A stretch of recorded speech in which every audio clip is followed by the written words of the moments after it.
Hi, welcome back to the channel. My name is Lisa Elvin Steltare, and I'm a genealogist and a passionate traveler. Over the last several years, I have been focusing my attention on telling the stories of Les Filles du Roi and Les Filles Mariées, the King's Daughters and the Marriage of Little Girls. Each of these amazing women were pioneers in New France and ultimately left descendants throughout North America. Their stories are a remarkable achievement. I also want to make certain that those of you who are interested in any kind of work to be done before Christmas, I know it's only August, but we have to start thinking about it. Please let me know. Lisa at Have Roots Will Travel, and let me know if that is something you'd like to have me look at and book so that we can get it done for Christmas. So with that being said, let's get started and look at episode 273 of Les Filles du Roi. Now we come to episode 273, Madeline Olivier. Now she comes to us from a viewer request, but when I looked in my files, of course, my very best friend, this is her great-grandmother, and one of my genealogical colleagues, this is also her great-grandmother. And then I also have one of my dear friends' husbands, who also was stunned to find out how French she really is. So let's get to know Madeline a little bit better. Madeline was born in 1642 in a commune, remember commune means village or town, Caudebec-en-Caux. It is now called Rive-en-Seine, in France, of course. Her parents were Jean Olivier and Louise Prévost. Now, there are about 2,200 people that currently live in this region. It's first mentioned in the 10th century. And this name, Caudebec-en-Caux, actually has its origin in Scandinavia, as the name of this town is from the Old Danish Kaldebæk, which means cold stream or cold brook. The church that is here now is a magnificent church built in the 15th and 16th century. I would think that this is where Madeline would have been baptized.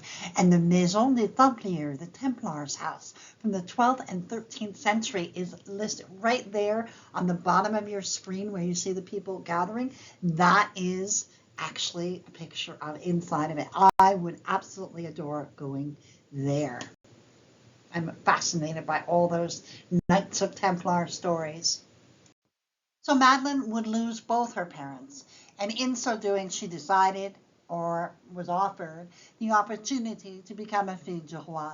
She set sail on the Saint Louis de Dieppe, and she arrived in Quebec on September 25th, 1667. We have no information about any kind of a dowry that she brought with her.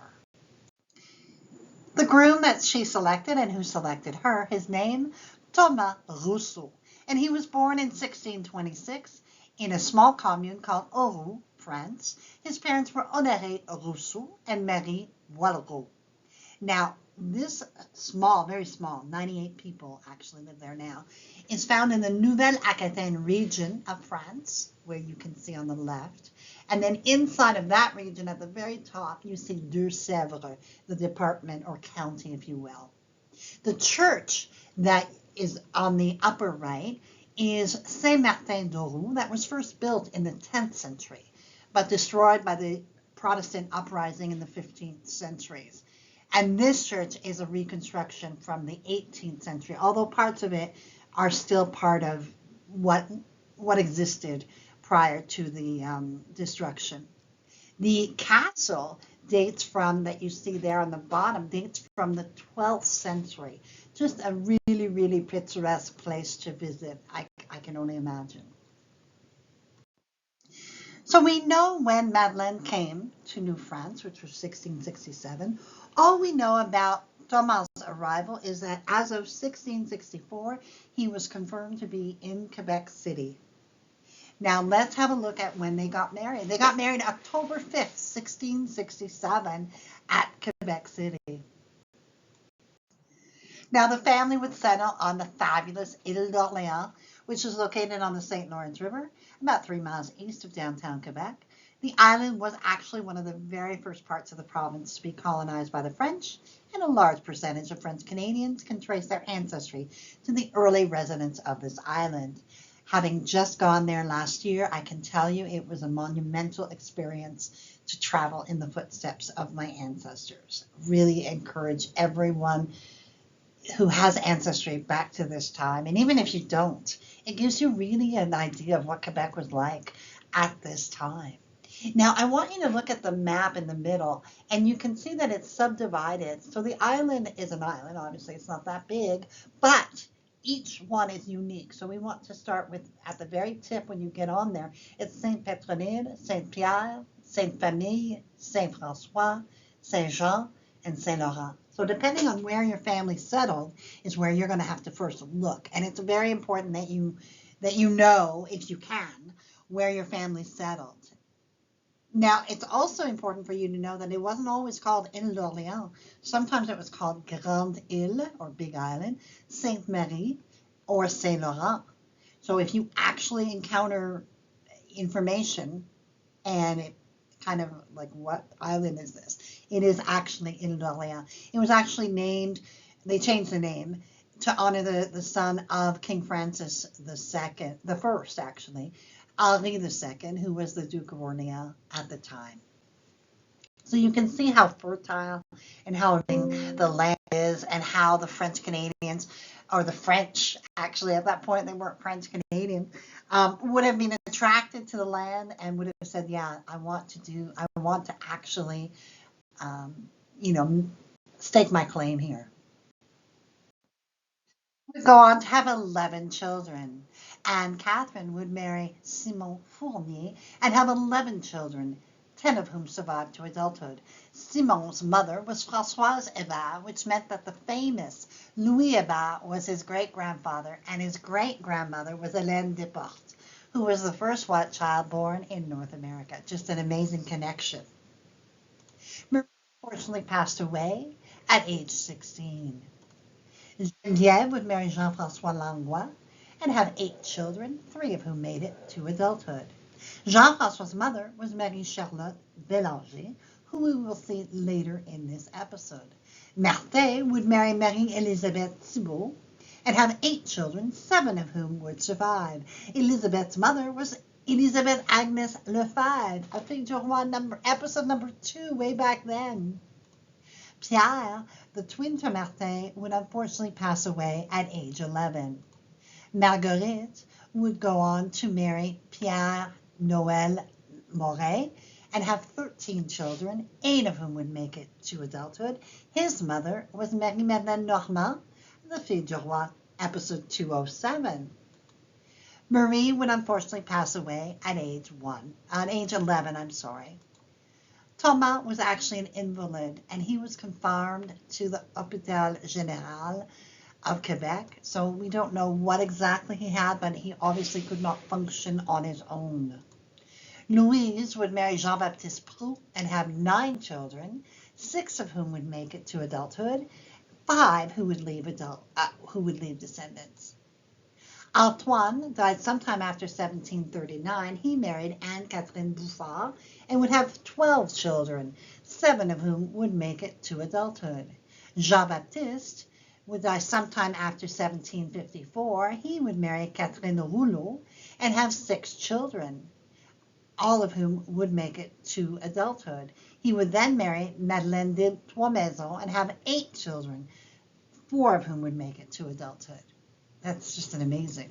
1681 census, we find Thomas, Rousseau, Madeleine, their children Catherine, Marie, Geneviève, Martin and Pierre, jumeaux, which means twins, Marguerite, Thomas, and they have 1 gun and 4 bêtes à cornes, 4 goats or bulls, and they have 15 arpents valables, which generally is about 10 acres of land.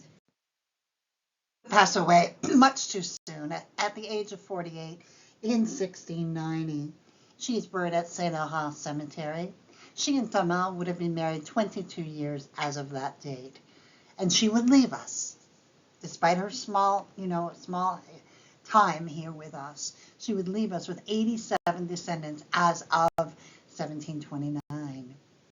Thomas would go on to marry Marie-Charlotte Bélanger, who had been married to Jean Langlois, with whom she had 11 children, 7 of whom survived. She brought with her at least 5 children with her, and this added to at least the 5 that were already in Thomas' household.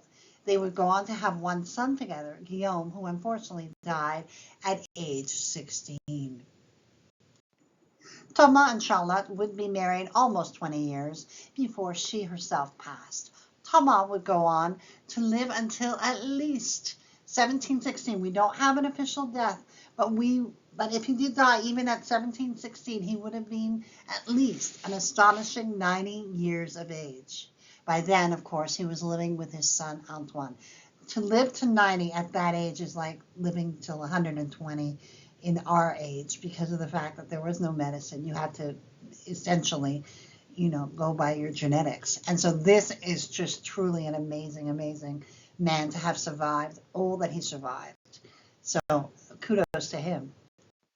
And speaking of kudos, he is featured in our French Canadian Ancestors in volume 13, and I have chapter 10. I've put the link to the Facebook page where you can access that information. And I mean, if you can find the book, that's great too. But it is volume, they're really hard to find. So this particular Facebook group has taken the time to download all of the books and scan the books and all of that. And so I would absolutely heartily recommend. It's a very special website or a special Facebook group. So definitely check that out if you want to have access to this information. In my research, look at if you can read French or at least have someone translate it or translate it somehow. Thomas Rousseau et ses descendants de l'île d'Orléans et de la Côte du Sud, des origines à 1900. So from the origins to 1900, I just think, wow, that's amazing. If this is your descendant, if this is your ancestor, definitely worth a read. So and I have put where you can purchase it in the notes section. And finally, the lasting tribute, the one that if you are a founder of Ile d'Orléans, you are on that monument. And last summer, I took the time to take all of the close-up pictures so I could do this. And there you have Thomas Rousseau with Marguerite Olivier. And she is always there, forever, forever honored. So I just think that that's a wonderful thing. And that completes episode 273. Madeline was a remarkable lady. She left us very much too soon, but she did leave us with those 87 descendants. Please let me know in the comments below if this is one of yours. I appreciate knowing that.